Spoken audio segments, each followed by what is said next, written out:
Today I'm going to show you how to not overeat at Taco Bell. I right now am about a 3 out of 10 on the hunger scale, and I want to get to about a 6 or a 7 to feel comfortably full. I'm just going to start by ordering one thing, and then I'm going to see how that feels. I can always go back through the drive-thru if I really need to.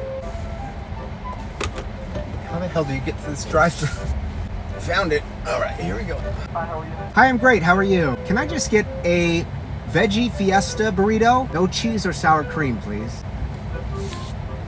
Back in the day, I always ordered 3 things. It didn't even really matter how hungry I was. That was just my order. I always ordered the 3 things out of habit. Now I really try to listen to what I want as well as what I need. A lot of people think when they're trying to lose weight that fast food has to be off limits. Most of the time, the problem is that people don't know how to control themselves when they go out to eat. Oftentimes that's because they're overly restrictive. They're trying to do really well by eating at home and not eating the foods they like and not eating the foods that they are tempted by. And then when they go and they finally do indulge, everything feels out of control. All right, thank you. Secure the bag.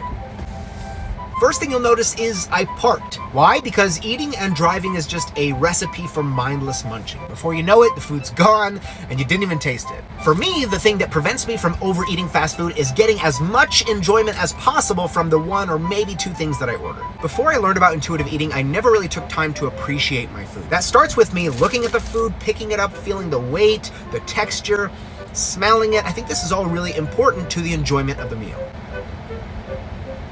I eat slowly, and sometimes I'll even close my eyes. This is so good.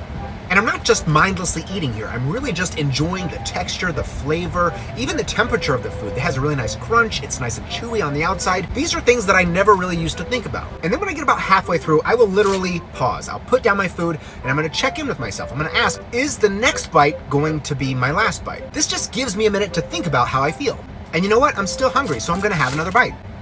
And then I'll ask myself again, is the next bite going to be my last bite? And this time the answer is yes. I think that this next bite is going to be my last bite and I should be fine.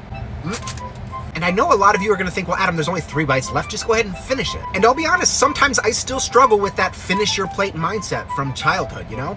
But then I remember that this taco was like $3. My comfort and enjoyment are worth much more than that. So I'm going to wrap up what's left, and I can either take it home with me and eat it at a later date, or I can just toss it. Either way, it's the right choice. This is not something the old me would have done.